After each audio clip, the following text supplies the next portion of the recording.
নমস্কার, আমি গৌরী। গৌরীর সংসারের আরও একটা সুন্দর দিনের ভিডিও নিয়ে তোমাদের সামনে উপস্থিত হলাম।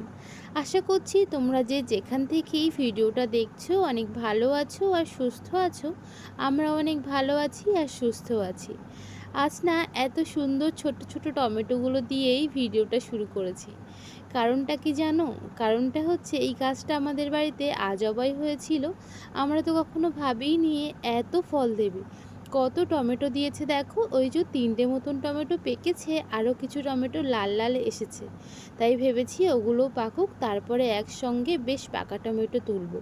তো চলো, আজ তো এভাবেই সকালটা শুরু হয়েছিল। বাড়ির পাশ দিয়ে মাসি যাচ্ছিল মাছ নিয়ে, তাই ওনাকে ডেকে আজকে একটু চিংড়ি মাছ নিয়েছি।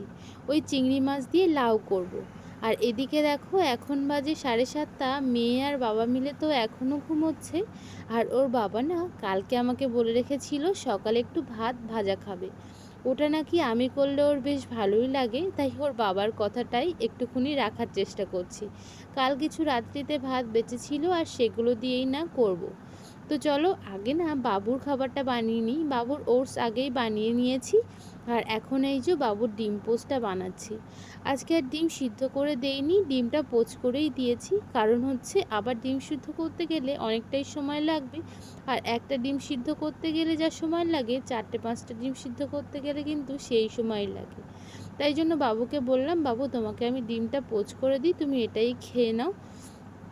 তো ওই যে বাবু খেয়ে চলে গেছিলো একটু বাজারে, বাবুর কিছু বাজার করার ছিল সেই জন্য। আর আমি এখন চলে এসেছি ওই যে ওর বাবার আবদারটা মেটাতে। তো চলো, কি করে আমি ভাতগুলোকে ভাজা করি সেটাই তোমাদের সাথে শেয়ার করব।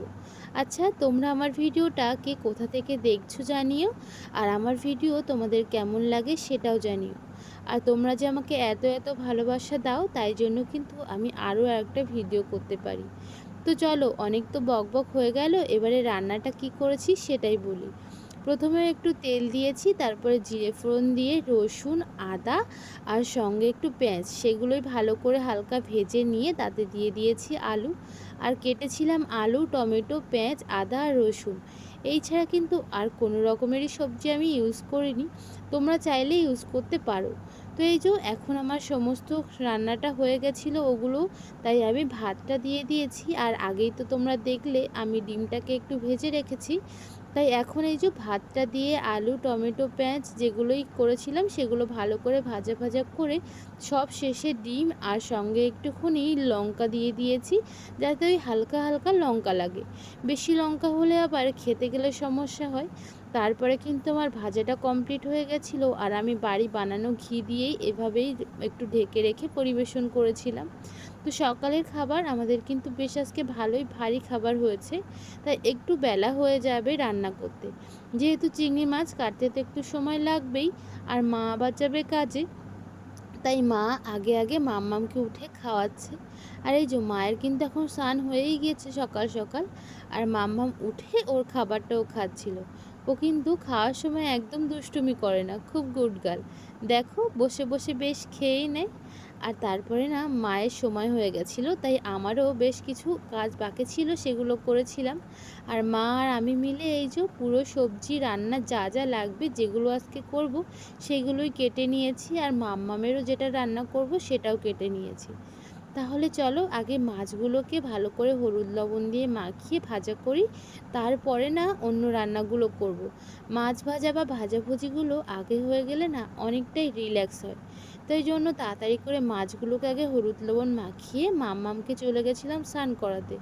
কারণটা কি জানো তো, ওই যে রান্না করতে করতে অনেকটা সময় হয়ে গেছিলো, তাই জন্যই আর কি। আর আজকে মাছটা বাবু কিনেছে, তার ভিতর অনেকটা ডিম পেয়েছি। তাই ভেবেছি ওই ডিমগুলো দিয়ে আজকে পোস্ত দিয়ে একটু বড়া করব। বাড়িতে একটু পোস্ত আছে, তো ওই যে যা আছে সেটা দিয়েই করব। তাহলে চলো, দুটো কড়াই বসিয়েছি যাতে তাড়াতাড়ি হয়। তো এখন এই কড়াইতে দেব মাছটা ভাজতে, আর ওই কড়াইতে চিংড়ি মাছটা। যেহেতু লাউ করব, তাই ওই কড়াইতেই একেবারে লাউয়ের কড়াইতেই চিংড়ি মাছটা ভেজে নেব। তাহলে চলো, এদিকে রান্নাটা হতে লাগুক, ততক্ষণে না আমি এই যে একটু মিক্সিতে মিক্সড করে নিয়েছিলাম। আর এই যে মাম্মাম তার ঠাম্মার কোলে উঠে এবারে যাবে। একটু ঠাম্মাকে তো প্রত্যেক দিন এগিয়ে দিতেই যায়, তাই তার মনটা এরকম খারাপ। দেখো, মনে হচ্ছে না ও কতটা দুঃখী। হ্যাঁ, ওর ঠাম্মা যখন চলে যায় তখনও ওরকমই একটু মুখটা ভারী করে থাকে। তাছাড়াও আজকে একটু ঘুমিয়েছিল, ঘুম থেকে উঠেছে তো সবে তাই জন্য। তো এই যো আমার এখন সমস্তটা রান্না কমপ্লিট হয়ে গেছে, শুধু বাকি আছে ডিমের বড়া। আগে জানো তো ডিমের বড়াটা বুঝতাম না ভাই। মা যখন রান্না করতো ৩ ভাই বোন মিলে এই ডিমটাকেই ভাগ ভাগ করে খেতাম। কিন্তু এই বাড়িতে এসে আমার এই প্রথম ডিমের বড়া বানানো। আচ্ছা তোমরা কেমনভাবে ডিমের বড়া বানাও আমাকে কিন্তু জানিও। আমি তো একটা ইউটিউব খুলে এভাবে দেখলাম, সেভাবেই বানাচ্ছি। বাড়িতে ছিল একটু চালের গুঁড়ি, সেটাই নিয়েছি, আর পোস্ত, জিরের গুঁড়ো, আর সঙ্গে হলুদ, লবণ আর লঙ্কাটা দিতে হতো, কিন্তু আমি ভুলে গেছিলাম। যেহেতু প্রথম জানোই তো কেমন হয়, সবাই প্রথম প্রথম একটু ভুলই করে। তো ওই যে আমিও সেই রকমই। তারপরে ওটাকে ভালোভাবে মেখে নিয়ে হাতের সাহায্যে এই যে ছোট্ট ছোট্ট বড়ার মতন করে দিয়েছি।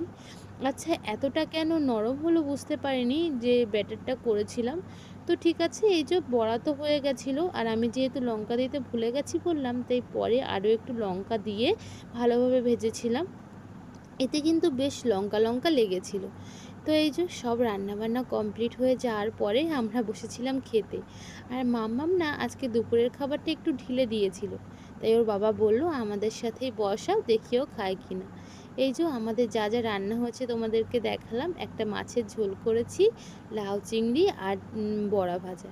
এই দিয়েই কিন্তু আজকে দুপুরের খাবারটা আমরা খেয়েছিলাম। আর এদিকে মাম্মাম তো নিজে হাতে তুলে তুলে খাওয়ার তো যত সব ছড়িয়ে একাকার করেছিল। তারপরে অনেকটা সময় রেস্ট নিয়েছিলাম সবাই। আর এখন বাজে সন্ধ্যে 7:30টার মতন। ওর বাবা সবে সবে বাড়ি এসেছে, তাই এই যে এখন আমি আর ওর বাবা যাব একটু বাজার করতে। কাল তো নীল ষষ্ঠী, তাই মা ষষ্ঠী করবে, তাই মায়ের জন্য কিছু ফল কিনবো, তাই আগে ফল বাজারে গিয়েছি। আর এই যে এখান থেকে ওর বাবা ফর্দ করে নিয়ে গেছিলো, সেখান থেকে কিছু ফল আর তারপরে কিছু ফুল কিনে নিয়েছি। আচ্ছা তোমরা কারা কারা নীল ষষ্ঠী করেছো আমাকে জানিও। এই বছর না আমারও ষষ্ঠী করার কথা ছিল, আমি করতেই পারলাম না। তো দেখো তারপরে সমস্ত বাজারঘাট করে চলে আসছিলাম। আর যেহেতু চৈত্র মাস, তাই তো সেলের জিনিস বসবেই। তারপরে মুদিখানার দোকান থেকে বেশ কিছু মুদিখানা নিয়ে বাড়িতে চলে এসেছিলাম।